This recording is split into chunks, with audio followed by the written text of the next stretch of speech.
Ay, magandang gabi mga boss, mga kamping. Oo. Ah, ang haba nung hearing kanina sa Senado, no? Pero dito ako nag-interest eh. Mukhang sama amoy. Dito tayo kay Carly Diskaya. Sabi rito eh.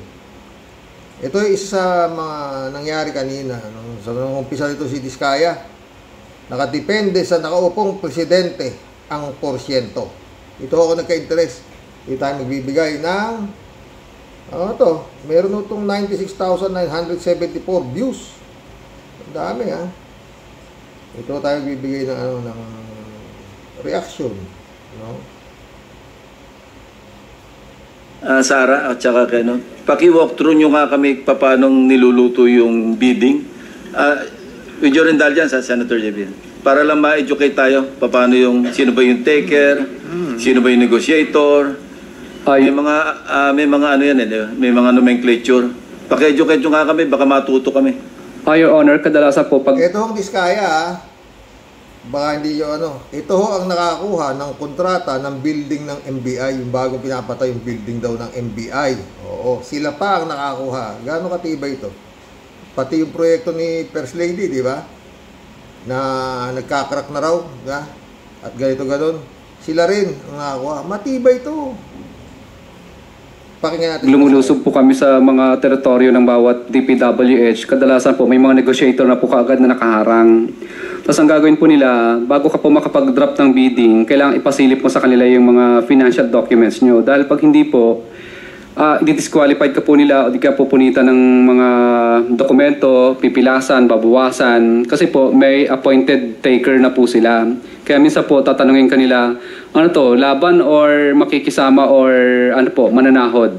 So, pag sinabing mananahod or makikisama, hindi ka po nila pipilasan. At kasama ka pa dun sa share na hatian ng percentage po. So, yung sahod, mabibigyan nyo, magpapatalo yun, pero meron na siyang kita. Opo, pero kailangan po, ipakita niyo po muna sa umpisa yung kanyang financial documents po. Wala siyang binabasa Sa mga tuwid, kabisado niya talaga ang kalakaran ng yarian sa gobyerno. Pero pag susugod ka naman po, yung laban po ang gagawin mo, tatakutin mo sila. So, ang mangyayari po, ang i-disqualified ka po nila kaagad. At pag nanalo ka naman po, ang mangyayari naman po ay tatawagan ka po ng negotiator o di kaya minsan po tatawagan ka na po ng district engineer po, pakikiusapan ka po. Para umatras po or pag hindi po, talagang mahihirapan ka talaga sa implementation, di ka rin po mananalo. Okay lang po Your Honor kung basahin ko lang po itong step by step. Okay, sige. Para lang malaman din andito si Secretary Bono tsaka si Yusek Cabral. Kasi wala na sila. At least, malaman lang nila kung paano nagmamagic sa baba ba. Di ba? Yes po, Your Honor. It may be too late in the day, pero nothing's too late. Di ba, Secretary, no? Your Honor, part na rin po ito ng affidavit ko. Okay lang po, basahin ko po. Sa nasalihan po namin mga public bidding, may 2 o 3, may mga sumasali para sa ang share na tinutukoy ko ay kumakatawan sa maliit na porsyento o pera na binibigay ng takers. Takers po ang nagbibigay noon para sa mga mga negotiator at saka sa mga bids and award committee. Ito ay kumakatawan sa bayad para sa pagsali at pagpapatalo ng ibang qualified na contractor sa mga bidding. Umaatras po yung mga bidders kasi po hindi naman talaga sila mananalo kahit anong gawin nila. Ginagawa ito upang magmukhang lehitimo ang nagiging proseso ng pagkuha ng project. Kung mapapansin ng mga mambabatas, makikita na halos dikit-dikit lamang ang presyo ng mga bid amount ng mga sumasali sa rig bidding at peking bidding na ito. Bago pa man magsimula ang dropping ng bids at opening Yan na, kwento ko na sa inyo. Minsan nakapasok ako sa ganyan dito sa Isabela State University. Yung bidding ng kung sino magpapakain sa mga athlete ng palarong pambansa. Dito ho ginawa nun yun sa Isabela. Malaki rin hindi naman ganyan milyon-milyon, no? Nagbid ako. Kasama ko yung kusinero. kusinero ko. Noon kasi meron akong catering na maliit eh. Oo. May nagbid. Mahigit 300 students yung pakakainin mo eh. Umaga, merienda, tanghalian, merienda, hapunan. Ganon. Oo. Aba? Natalo ko. Bakit kako? Kasi magaling yung kusinero ko eh. Tsaka maganda yung ipapakain namin sa athlete eh. Kasi mas mababa ng 5 piso yung kalaban mo eh. Dalawa lang kami actually nagbid. No? Pwede ho ba makita yung menu? Makita ko yung menu eh. Ma'am naman, sabi ko doon sa nagpatalo sa akin. Sabi, gusto niya ibaba ko pa ng 10 piso, yan ang pakakain ko eh. Baka hindi makatakbo yung atleta. Tingnan niya, ikumpara niya doon sa menu ko, sa menu niyan, ang layo. Kako. Alam mo, hindi pa rin binigay sa akin. Hinati. Hinati yung kalaban ko dito sa Itchagi siya nagpakain ng mga athlete. Ako naman, dinlagay pa ako doon sa Bangbang. Kasi doon mismo yung actual na laro. Oo, taragis na. Kumbaga sa mas madali pa rin para doon sa Joseph. Sabi ng mga atleta, ang layo naman ng pinakain mo sa pinakain sa amin nung nakalaban. Ganyan mo yan eh. Tuloy natin ito. Pag meron kang maglagay, isa yung napupunta. Baski na walang yain mo na. No? Opening na madalas ay naka-livestream sa YouTube at ay alam na ng mga contractors kung sino ang nakatagdang manalo. Kung biglang mag-dive o biglang pagbaba ng presyo sa kanilang bid na isinumite upang maging lowest calculated bid ay kadalasan dinidisqualify ito ng back gamit ang ilang proseso upang maibigay pa din sa taker ang project.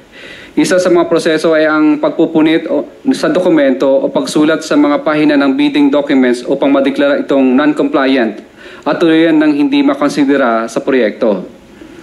Ilang beses namin sinubukan labanan ang prosesong ito sa pamamagitan ng pag-report. Ipo-forward ko na medyo mahaba yan. Doon lang ako naka-interest tungkol doon sa mga presidente. Basta rito pinapaliwanag ito si Kerly Diskaya kung paano ang kawalang yaan sa loob ng bidding process, no? 1 to 3% base sa total na presyo ng proyekto. Ibig sabihin, Sundan ko lang, ilang 1 to 3% yun, yung binibigyan ng share? kadalasan po kung ilan po yung sumali sa... Ilan yun? Karaniwan? Average? Number of participants sa bidding? Depende po sa dami ng sumali. Kapag masyado pong Pangkaraniwan yung, on the average, ilan yung sumasali? Kadalasan po, pinipigil na lang sila na hanggang 10 lang dapat sumali. So, instead 10, 53%? Hindi po. Bali, yung 3% po, hati-hati na lang po yung lahat ng contractor doon.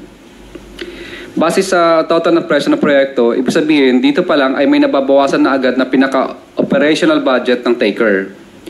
Kung susubukan naman namin hindi sumali sa kanilang gustong gawin at susubukan namin na sumunod sa tamang proseso, ay pinapunitan nila ang aming mga dokumento pang-bid para ma-disqualified o maka-classify bilang non-compliant kami agad.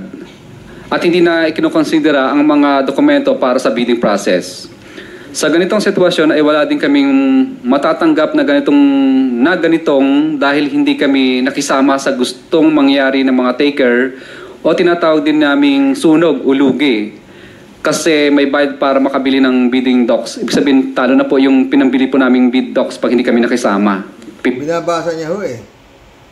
Binabasa niya ho eh. Hindi ako sa mga gitong binabasa eh. Parang nagkikwento lang siya eh. Pero yung inaano niya rito, yun yung inaabot ng mga kalaban nilang bidder. Oo. Dahil sila naman parati nananalo eh. 50,000 po yun kadalasan. Ang patakaran lang ito ay kadalasan ay ginagamit nilang pananakos sa mga contractor dahil pag na-disqualify kami o maging non-compliant, may posibilidad na kami ay tamaan o mabigyan ng sanction ayon sa 3-strike policy upang ma-blacklist kami. So, ibig po sabihin, sinasadya nilang ma-disqualify kami na 3 ulit para wag na kaming sumali ulit kasi mabablacklist na po kami. Yun yung inaabot ng mga nakakalaban niya siguro, leader, mga bidder. Pero hindi nila inaabot yan. Kasi nga sila, masunurin sila sa padulas. No? Yung kinikwento niya, yung mga inaabot ng mga bidder na walang pampadulas. Anyway, meron kang document. Are you willing to sign that document na parang affidavit din at isabit mo sa komite? Yes po, Your Honor. Pero the whole point is parang sinasabi mo, the contractors are at the mercy of DPWH officials who sometimes are at the mercy of politicians. Yes po, Your Honor. Long and short. Mahaba pa ba yan? Yes, Your Honor. Konti na lang po. Oh, sige, ko lang po. Ang back ay involved sa ganitong sindikato simula pa lamang sa pagbili ng bidding documents hanggang sa matapos ang pag-evaluate ng bidding at may... Sindikato, ang sinabi ni Diskaya. Oh. Talagang itong DPWH na to, isang sindikato. Ba? Award ang proyekto. Minsan ay mismo ang back secretaries mismo ang negotiator upang maisigurado na walang makalusot sa contractor. Nagiging mas madali ang pagkuha ng project dahil mas may tinatawag sila na padulas o ang perang kinukuha ng back mula sa contractor. Sa ganitong pamamaraan ay pinapadali din ng back ang pag-award at pag-ayos ng mga bidding requirements sa project. Ibig sabihin, kahit dapat... So kaya kayo maman, Diskaya, sa mga sinasabi niya, dahil alam na alam mo ang kaliwa kanan, ibabaw at ilalim kung paano ka makakakuha ng limpak-limpak na proyekto sa gobyerno. Alam niya eh. Wala silang pinapaboran ng mga bidders o contractors dahil may mga padulas.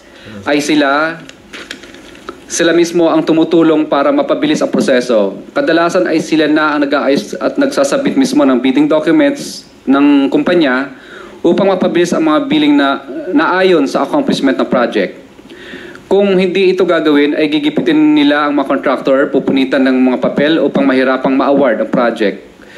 Sa ngayon, patuloy pa din namin na inaayos ang mga listahan ng mga nakatransaction namin mula noong sumali kami sa bidding noong 2012. Base sa aking mga naging obserbasyon, nakadepende sa nakaupong presidente ang... Ito yung bibigyan na natin ng komento, mga friend, ng reaksyon.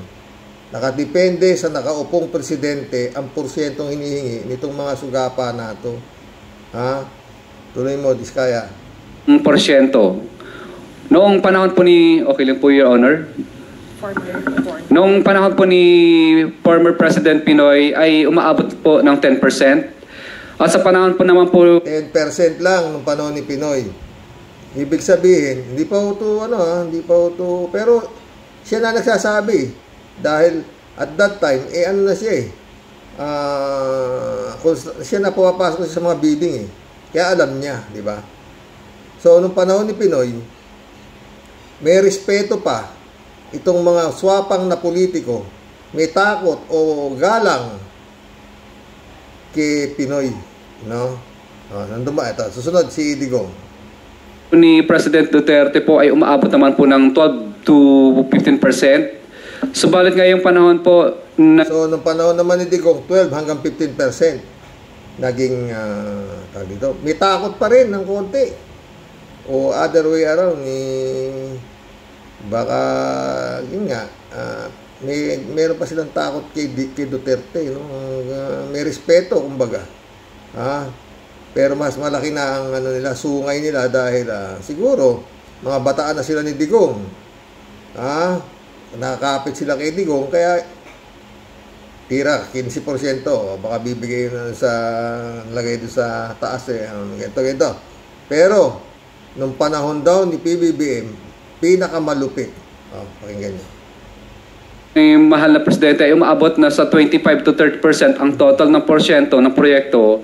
Ang Puta na triple. Magmula nung panahon ni Pinoy, 10%, panahon ni Duterte, 12 to 15%, pagdating kay PBBM, 25 to 30% na ang hingi nitong mga timawang public servant na mga congressman, no? Makatuwid, no, mga friend.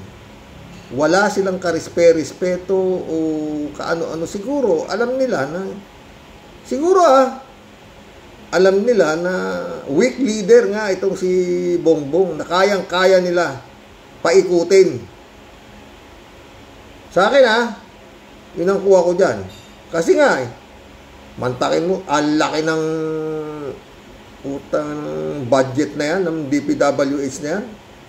Insertion kabila, pinirma ni PBBM. Ngayon lang sumabit itong pangatlong taon niya na Pero yung unang taon, pangalawang taon, ang lalaki. Kung hindi pa nagkaroon ng divine intervention, sinasabing bagyong sunod-sunod, nagputukan na yung mga putang na ninakaw. Maganda. Si Hernandez, sinabi niya rin na lahat halos ng proyekto nila substandard dahil sa laki nga ng mga hinihingi nitong mga congressman. Tuloy mo, Diskaya. Hingi ng mga congressman gamit ang kanilang mga tao o tinatawag na bagman. At ito ang pinakamataas na hinihingi sa lahat ng mga contractor sa Pilipinas, sa aming mga contractor po. Kung hindi kami susunod sa ganitong gawain, ibibigyan nila ng problema ang project namin gaya ng mutual termination at right-of-way problems. Minsan ay ginagamit nilang panakot ang blacklisting kung saan hindi na kami makakasali sa mga bidding sa loob ng isang taon. Kaya madalas ay sumusunod na lang kami sa gusto nila. Ilan sa mga nakausap namin sa bawat distrito. Siguradong ito, pinakamalaking maglagay itong gago na to. Siguro, baka ito pinakamayamang kontratista di ba? From rags to riches. Di ba? Dating pasto, tagalinis na simbahan ngayon halos ng pating dekorasyon na sa bahay nito kayamanan isa lang 7 milyon dekorasyon lang yun, isang dekorasyon Tuloy mo. Example lang po ito. Ay sa Quezon City, for example, si D. Eloida ay lagi akong tinatawagan pag lumalaban kami sa bidding na may taker sa mga projects nila. Kaya nakikisama na lang kami. Kasi pag hindi kami Teka muna, sabi mo example lang, hindi yan accurate? At totoo po ito. Bakit example? Kasi po, ilan lang po ito sa mga babanggitin ko kasi masyado po mahaba. Nakikisama na lang kami kasi kapag hindi magagalit ang politiko na may hawak sa kanila at tatanggalin sila sa pwesto at ipapaba-blacklist daw kami sa pamamagitan ng 3-strike policy. Tinatanong ko kung sino politiko dyan, ngunit ayaw nila itong sabihin dahil sa kanilang posisyon bilang district engineer. Sila ang may control ayon sa kung sino ang congressman ng district na nakakasakop sa area ng projects na nilalabanan namin. Year 2022 onwards, ang kalakaran po dito tuwing sumasali sa bidding, hinaharang kami agad ni Lynn, negotiator sa bidding. Kapag matigas ang ulo naming nagdadrop pa rin kami sa aming bids, kahit anong subok naming ayaw buksan ang financial bid na aming isinumite. Kapag nanalo sa bidding, matatanggal si D.E. Loida. Siya po mismo ang tumatawag sa akin para magpa-disqualify na lang kasi kapag hindi, gagawin di umano ng paraan upang madali o sa 3-strike policy. Para maiwasan naming ma-blacklist at magalit sa akin ang politiko na may-ari ng mga projects, tinatanong ko sino ang mga politiko ng district ng mga congressman na nagpapabidding sa DPW's Quezon First Deo. DPW's Quezon City First Deo. Sa DPW's Quezon City Second Deo naman, ganun din ang bidding dito sa panahon ni D.E. de Bonadera, year 2022 onwards, na sinundan naman ni D.E. protesta, wala din masyadong bidding. Kasi kapag sumasali kami, disqualified agad at papakiusapan ka ng negotiator na umatras kasi may taker na rin mga politiko dito kung kanino galing ang projects. Gaya ng Quezon City First Deo. Sa mga tuwid, sa daldal nito, sino pinakamalaking magbigay doon sa politiko? Siya makakakuha ng project, doon ibibigay ng politiko. Ganun kasimple, di ba? Walang pakialam yung politiko kung ano man ang gusto mong gawin. Basta yung akin, na hinihingi ko 30%, ibigay mo. Bahala ka na sa buhay mo kung paano. Kaya nangyayari. Substandard lahat nga ang mga proyekto. Di ba? Inamin kanina niyan, itong si Bryce Hernandez. kung paano nila winalangya ang gobyerno nitong si PBBM. Tuloy. Strike policy din ang panakot nila at magagalit daw di umano ang mga politiko sa DE kapag nanalo kami at tatanggalin sila sa pwesto. Ang congressman sa lugar na ito ay magagalit sa amin at papahirapan kami sa implementation ng proyekto kapag ito ay na-award sa amin. Kaya napipilitan kami minsan umatras dahil sa matinding pressure at pakiusap ng DE at negotiator. Minsan kapag hindi pa rin maayos mga taon na ng congressman ang tumatawag at kumakausap sa amin kapag ayaw pa rin namin. Tinuturo niya yung mga timawang congressman, pagka hindi ka maayos, piperwisyuin ka ni congressman. Ang ina nyo. Matras. Yun po. Anyway, pattern na establish mo yung pattern. Secretary. Puntahan natin tong si Joel Islord, Netizen, nag-uusisa sa umanong relasyon ni Joel Islord sa isang influencer, Meron na itong 498,478 views. Putris. Pakinggan natin. Ano to? Pera muna, agenda, Bilyonaryo Channel.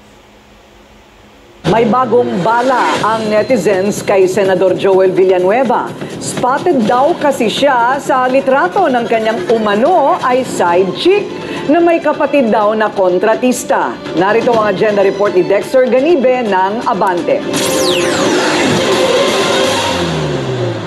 Sa mga kababayan ko po sa Bulacan, huwag po tayong magpapadala sa mga nanggugulo at nagpapakalat ng fake news. Tama na. Sawa na po tayo sa paratang na walang pruweba na hanggang ngayon hinahanap pa ang ebidensya laban sa atin. Labanan na lang po natin. Kapal lang mga mukha nito ng puta. No? Tangin na, hayop mga to. Ito sa tamang forum, sa korte. Ididimanda ko po sila at doon ko din po sila haharapin lahat. Basta na lang po, sa kabila ng mga pagtanggi ni Senador Joel Villanueva sa mga paratang sa kanya at sa bantang dadalhin niya sa korte ang usapin, hindi pa rin siya tinantanan ng mga netizen o ng mga taong ayon sa senador ay gusto lang sirain ang kanyang karera sa politika. Ngayon, sa personal na buhay naman ni Tess Daman, nakatutok ang spotlight ng social network na Reddit. Sa Tess Daman ng puta. Reddit account na Bulacan Anomaly, nakapost ang larawan ng babaeng kinilalang si Angelica Corporal. Pero ang nakakuha ng atensyon ay ang refleksyon niya sa salamin na nasa kanyang likuran, na kung izo-zoom, makikita ang isang lalaking nagsiselfone katabi niya sa di kalayuan ng upuan. Ayon sa caption sa post, sa gitna ng gulo sa gobyerno at bahang dinaranas, may isang kababayan sa Bukawi na nakaangat na sa buhay, salamat sa ating butihing Senador Joel Villanueva. Isang open secret na umano sa nasabing bayan ang relasyon ni Villanueva at Corporal na naging lakambini ng Bulacan. Kinu-question naman ng uploader kung paano na-afford ni Corporal na makapagbukas ng isang high-end spa, magmay-ari ng condo unit, luxury bag at mamahaling relo at sasakyan. Isinasangkot din ng Reddit account ang kapatid ni Corporal na isa umanong kontratista ng pamahalaan gamit ang kumpanyang Gercor Solar and Construction.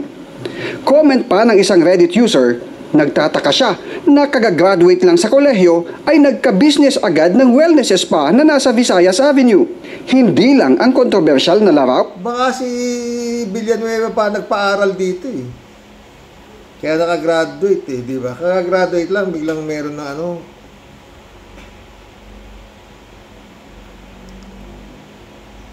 manyak din tong hayop na to. Ano nga ba? Sino bang same feather flocks together? Ba? Si Gongs din nga, saka si Kibulog, di ba? Mga bagong regla sa kanila binabanatan na yan. Ganda.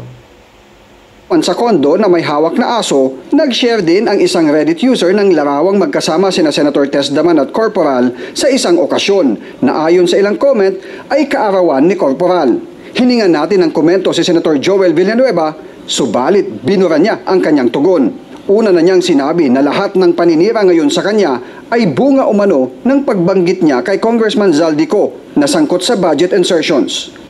Huwag po nating kalimutan, nag-umpisa po itong lahat ng ito noong yung name that cannot be mentioned eminensyon ni Joel Villanueva, si Zaldico, na naglagay ng napakaraming congressional insertion, lalo na sa ating lalawigan sa Bulacan noong 2023. Dahil po sa pagkakadawit ni Zaldico, nag-umpisa na ang pagkasira at pagbato ng putik sa ating pangalan.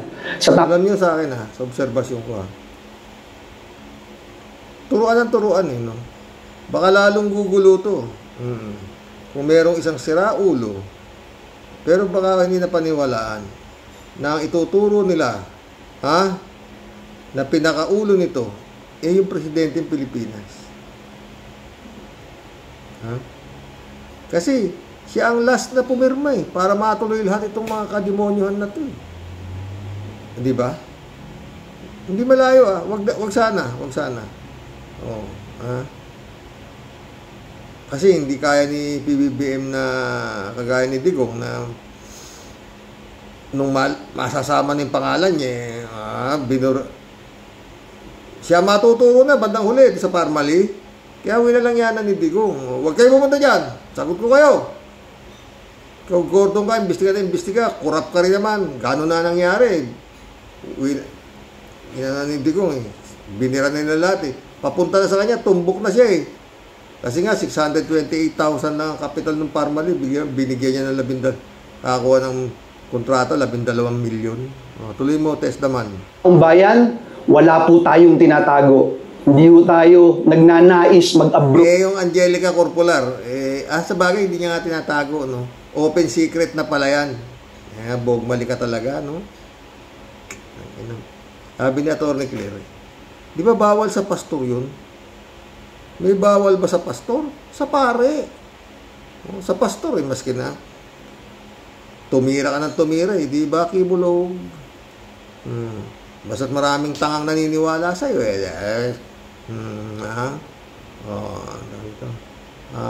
ikaw aking ang tawag dito? Sabi niya, pagka yung nasa circle ni Kibulog, basta mahusay ka, ikaw masarap ang pagkain mo sa akin, Nananatili po na nakatutok tayo sa tunay na trabaho, ang maglingkod ng tapat at may malasakit.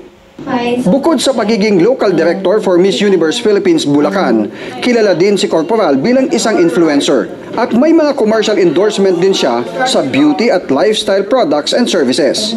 Bukas ang Bilyonaryo News Channel at Abante para sa panig ni Angelica Corporal.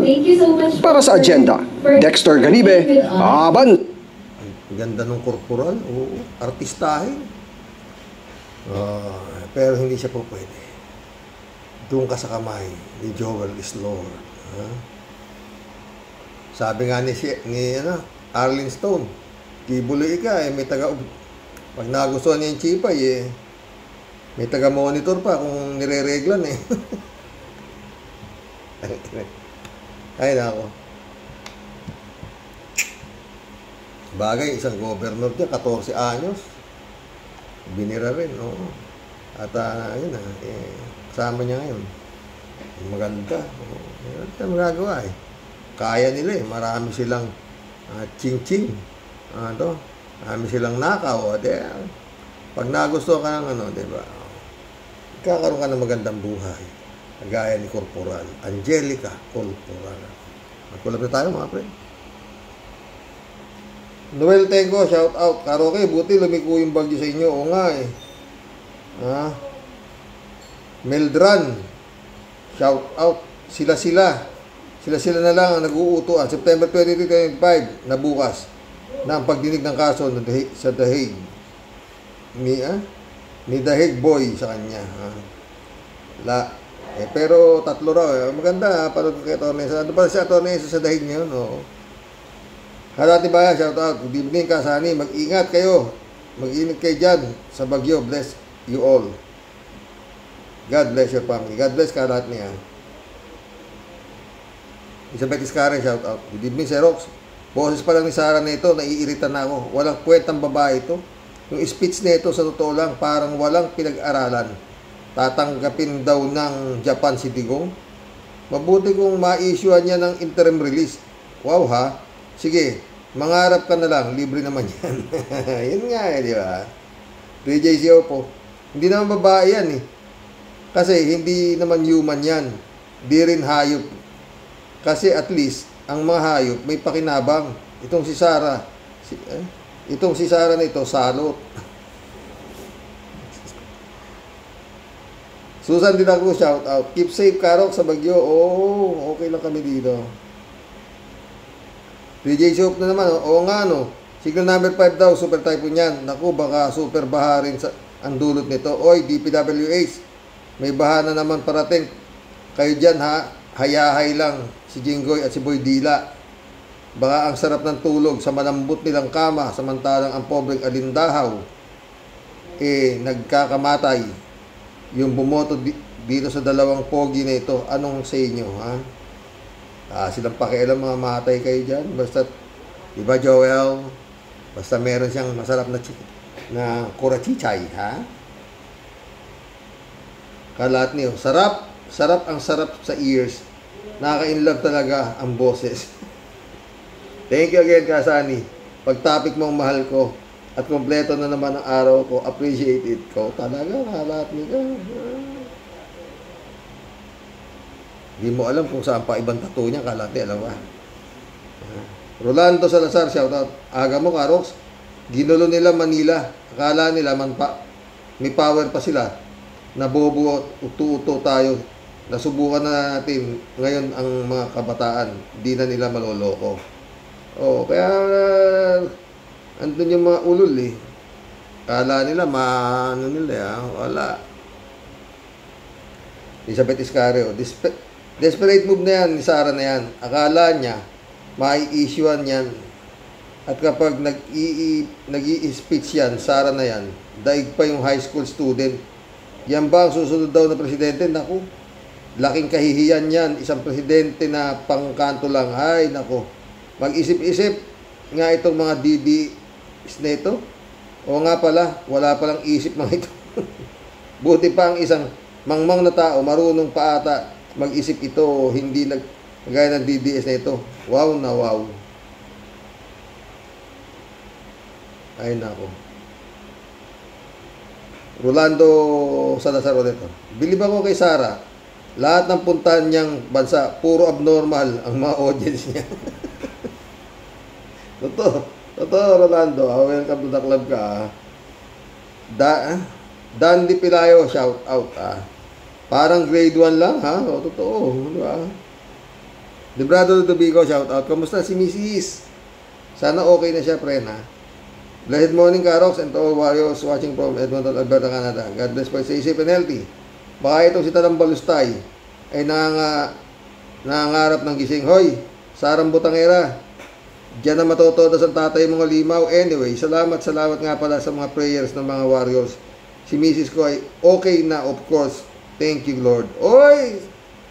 Mo? Basta kasama mo kami, you're safe, ah. Yung Mrs. ko lang hanggang ngayon, hindi pa napapasok na. Baka bukas, may content ko na itong hipag ko na napapasok ng tawag ito. Na-exorcist. Kalat niya, Boss, to Boss Librado, hope all is well with your bitter half. Our thoughts and prayers bless you both. Oh. Sarap na samahan dito, di ba mga boss? Basta walang tanga. Okay lang, maski tayo lang. Ang hirap kasi. Yung mga nababanggaan ng mga tanga. Oh, yung talagang pumatol eh. Ramon Valencia, bossing, kamusta na lang sa inyo at sa pamilya mo? Ingat lang po patating na bagyo. Oh, salamat Ramon ha. Ramon ulit, bossing, konti na lang nauuto ni Sarah Lustay. Mga kalahi niya.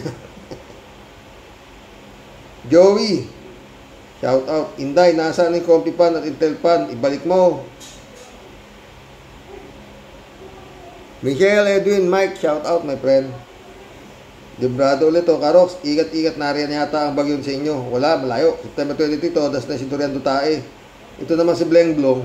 Yung mga ulupong na nakapalibot sa iyo ay mga DD shit. Baka hindi ka humingi ng advice kina Kim Hinares, Secretary Llamas, ex-Supreme Justice Carpio, ang dami dyan, huwag sa nakapalibot sa'yo. Ito ang the best. Kay Grace Ching Sai, katumingin ng payo, siguradong todas ka. Hindi mo makakalimutan yung demonyong yan, friend. Pero bukas maganda yung vlog ko. Oo. Hanggang ngayon, di pa nagdidesisyon ang aming kagalang-galang na judge. 90 days lang yan, judge. Ha? Joey ulit, oh. Yan bang next president natin? Nakakahiya. Talagang ganun. Oo. Tignan mo naman kung hanggang siya, ipagtanggol ni Harry Roque ang putang ng... Ay, naku. Marilo Pabianak, shout out, ha. Good evening po tayo sa mga ka-warriors. Sino po ba nakakausap niya sa Japan? Wala namang binanggit. Tila palagi siyang nasa alapaap. Oo naman, malo. Kung maglita niya, grabe. Huwag niyang itulad sa ginagawa niya sa Pinas. Tapos siya ay magiging presidente. Mas lalo na tayong malulubog sa katiwalian. Ay, kaawaan tayo ng Diyos. Nakakapagod na ang mga salita niya. Na walang makakuhang good vibes man lang. Totoo.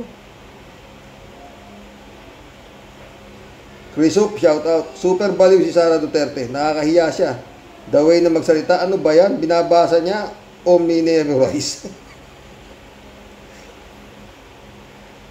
Napakabobo mag-speech talaga. Hindi yan dapat maging presidente. Laki na sira sa ulo. Grabe.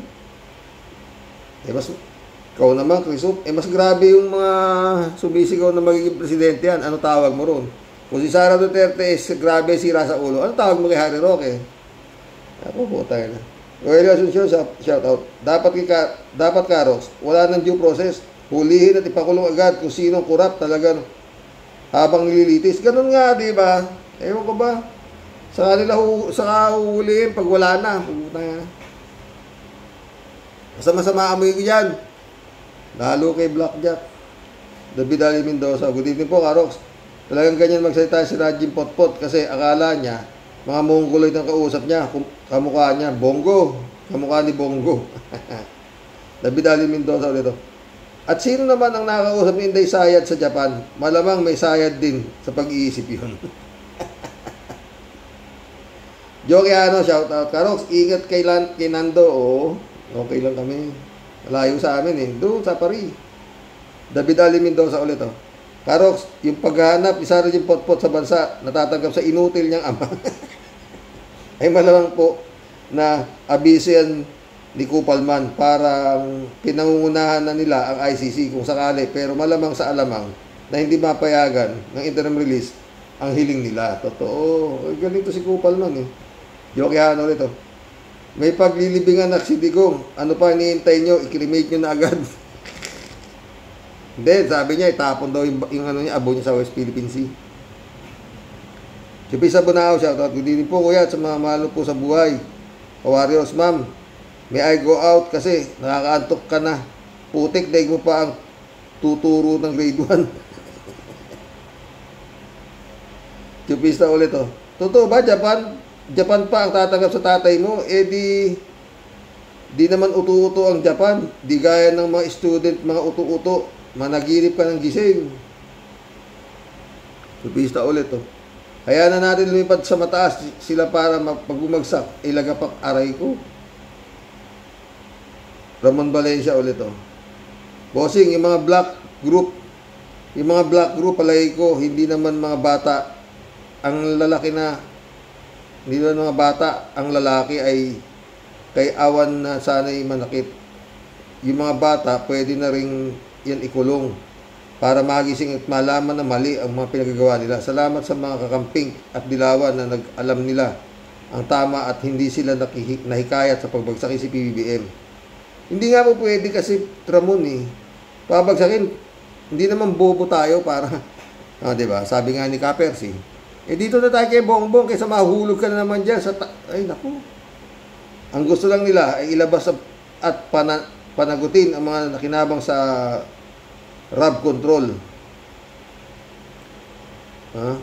Flood control, RAB control ba? Kung nandyan din ako, pupunta din ako dyan kahit nasa gilid lang ng kalsada kasi naapektuhan din ang bahay ko Meron din mga kabataan na ginamit ng mga satanista At ayun, iyak ang mga hinayupak. Totoo. Chupista ulit to. Meron bang makakalimutan na naalala pa ang love life niya? Kaya kupal man, katawa-tawa naman niyang rason mo. Totoo. Parang may tama rin si kupal man, titignan ko itsura eh.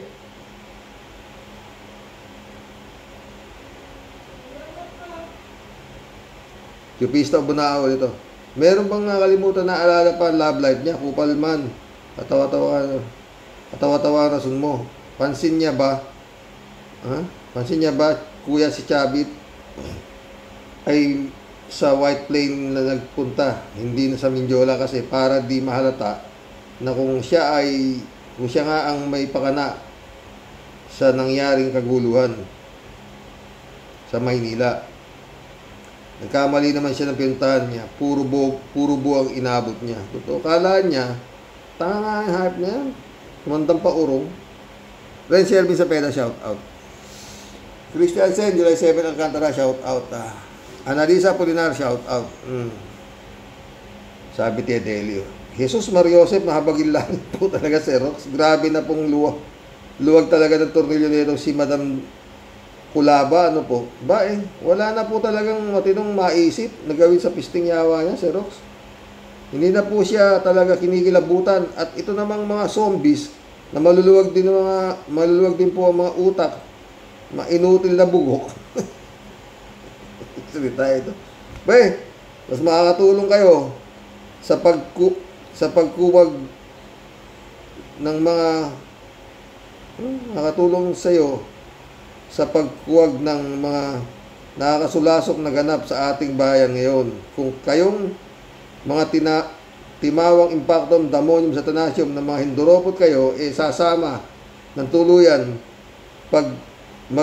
magpatianod sa baha, mga deche kayo, ubod na nga ng gulo. Di na magkamayaw na parang mga bangaw ang nagaganap sa ating bansa ngayon. Tas kayo, pakalat-kalat pa kayo dyan kung saan-saan sa pagkakalat palalo ng lagim. Di na tayo talaga mga nahihiya. Anong hiya? Mga makakapal na mo. Dumayo pa talaga sa mga bansang ipinagtatabuyan naman kayo at ayaw kayong tanggapin. Mga buwisit, aber, sino palagay ninyo ang makikinabang sa ginagawang pang-uutusin ninyo nito si Madam Sayad? Aber, ginagawa lang kayo niyang parang mga tanga at inutil na tagagsunod kung mabulok-bulukan kayo sa pagsunod-sunod ninyo sa kanyang mapanghat na lubot. Wala kayong aasahan dyan, maski band-aid mga bugok. Nako, ewan ko sa inyo. Pare-pareho kayong puro mga anay ng lipunan, mga leche. Bae ko ako, gobyerno ng Japan, iwawas-iwas kung kayo lahat sa tsunami ng mga buwisit kayo. Nandadamay pa kayo ng mga kababayan ninyong andyan na matitino ang utak at namumuhay ng tahimik. Ewan ko sa inyo. Sarap niyong paghambulisin at nang kayo baka sakaling magsitino isang Panginoon ng mga buhaya, kriminal at magnanakaw, sinasamba niyo. Ewan ko sa mga hayop na. Anong katanggap-tanggap para sambahin ninyo ang babaeng nawawala sa sarili? Aber, naku. Baka maubos lang talaga, pasensya ko sa inyo, mura ko kayo dyan kay Vice Ganda, naubod ng lutong pa. Isang inang yung lahat. Mga lahi kayo ni Satanas na puro kayo mandarambong. Kukulangin ang pasilidad ng mental pag pinagsama-sama kayong lahat, mga pesing yawa kayo, magsiuwi kayo sa inyo at para nyo ng awa, bigyan nyo ng pahihiyan ang pamilya ninyo na nanliliit dahil sa pagsunod nyo sa mga Panginoon ng mga Satanas, mga leche, kinam. Ay, Tia Deli, wala nang pag-asa ng Pilipinas nito. Chupisa po na ulit Bakit po anong nangyari sa asawa ni Librado Ludovico? Kung ano man ang nangyari sa mismo, naway pagalingin na siya ni God. Okay na raw, Chupista. Makise, shout out. Naku, hindi magsabi ng ganyan ang Japan, Sir Rox. Ay, nasa Japan to si Makise. Hindi magsasalita ang Japan na sige, pag nabigyan ng interim release yan, tatanggapin namin yan. Hindi po yan nasabi ng Japan. Maingat po sila, magbitaw ng salita talaga. Oh. Shelly J. Sir, shout out ha. Nakakabuhi talaga pag nag-speech yung pusit na yan. Walang kalatoy-latoy. Ginagawang kindergarten yung mga kaharap niya. Tuwang-tuwa naman ang mga murit. Hindi ko alam yung murit ha. Ay, baliw siguro no. Rodelia Alpiloro. Sir Rox, anong bansa po? Kakasawa na talaga. Sara Rustay na yan. Nalalapit na ang hangganan niya, sir. Lalo pa ngayon, di na sila tagumpay. Salamat sa Diyos. Ingat po, sir. God bless po. God bless, Rodelia. Ukom Junior, shout out ha. Tawagin na lang kitang Brother Rox. Sorry, brother. Nag-iisip ako ng ads pero lahat ng vlog mo di ko pinalalagpas at nilalike ko lahat. Pagising ko, may dalawa akong short live or vlog na pinanonood kasi may silang naman ang vlog nila. Tapos lipat na ako sa'yo. Hinuhuli kita kasi ang ganda ng pakinggan ng mga topic mo at syempre, mga comments. Dasal ko safety ng buong lugar na sinalanta ng bagyo at sana ikulong lahat ang mga nangupit ng pera para sa flood control. Mga buhayang mga yan, binubuntunan na sila ng karma. Totoo yan, Ukom. Ukom ulit oh. Yung vice presidente na yan, na busy sa pamamasyal at paninira kung may speech, akala ko teacher ng nursery. Tapos gusto magpresidente. Tanga! Paano na lang kung world leader ang nasa harapan niya? Baka mag-alisan lahat dahil pakiramdam nila para silang binalik sa kindergarten. Ang lakas ng loob mga harap maging presidente. Ang tanga, kapal ng muka. Ray Sara, putang ina. Magsalamin ka nga, akang putang ina niyo lahat oh. Mga Duterte kayo, mga animal. Bong Tupas, oh, maniwala ka naman sa propaganda ng budol-budol na si Fiona. Nga eh.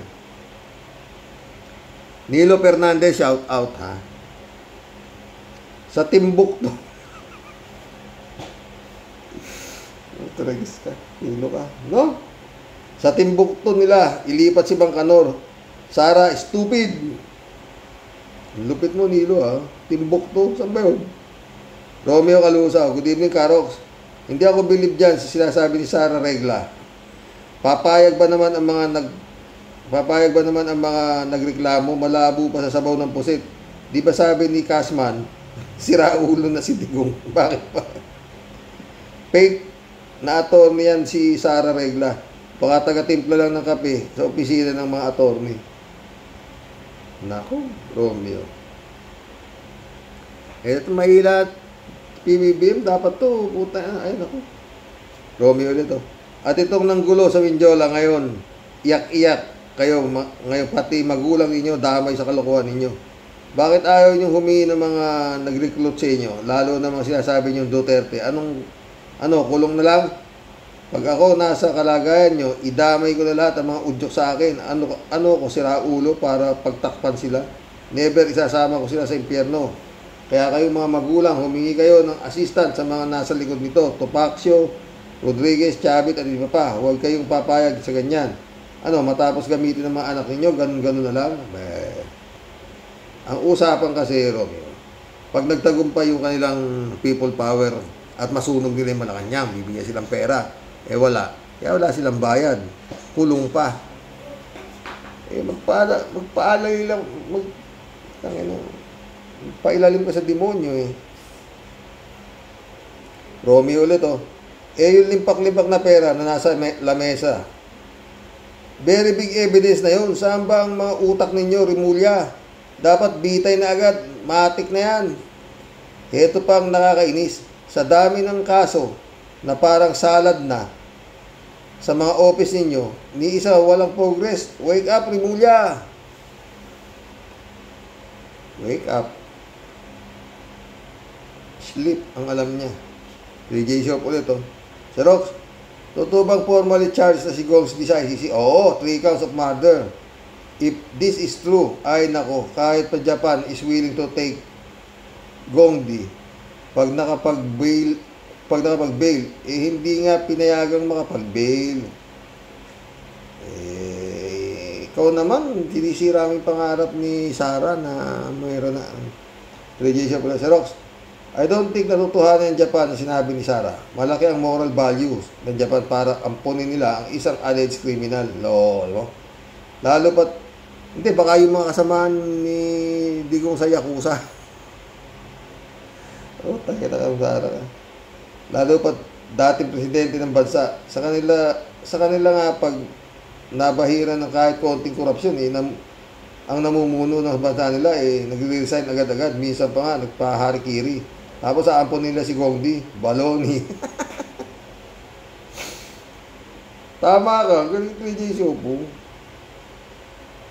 Oy, nakita ko, may farm ka pala, nag-aani ka na ano to? Bell pepper, ha?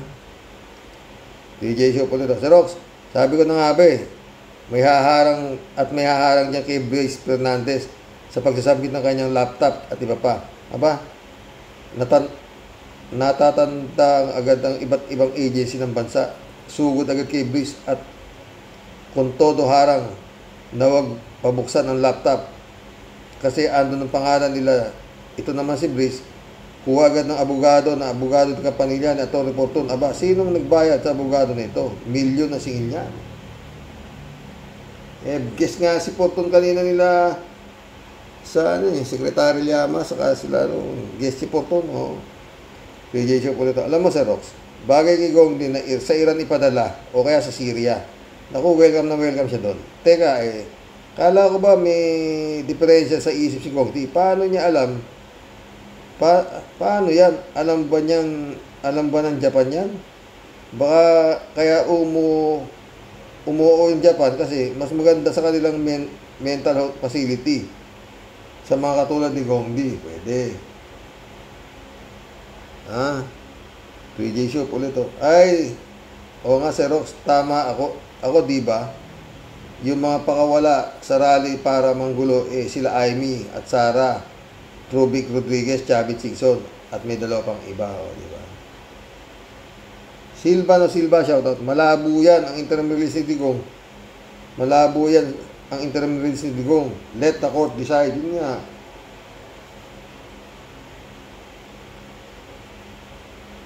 Adelia Kuriyama, shoutout. I don't think so.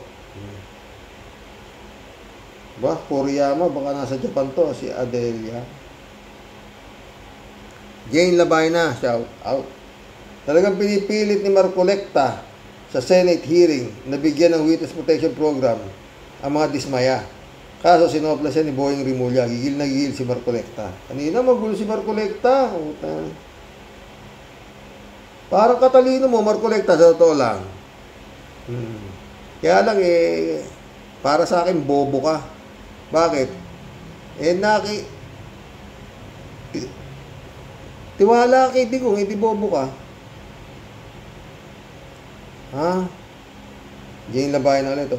Ay, di naman ako agree dito kay Erwin Tulfo sa sinabi niya. Sometimes we have to bend the law to please the people. Di tama yan because no one is above the law, not even the people.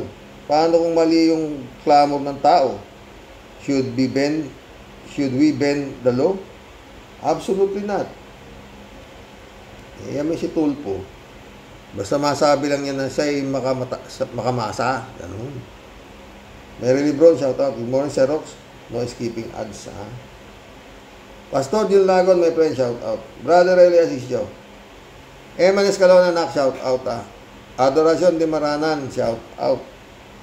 Dolor Garcia, friend Amy Bingson, shoutout. Mary Lebron ulit. Kindergarten teacher si Inday Sara. Kaya ABC ang tinuturo niya sa mga bata. Yun lang, Oy, mission accomplished, mga boss. Hanggang bukas pong muli. Oo. Buti hindi kami inabutan ng bagyo, Ay, naku, Panginoon. Bahala na po kayo sa Pilipinas. Sana masalba sa mga demonyo. God bless mga boss. Good night. Dasal.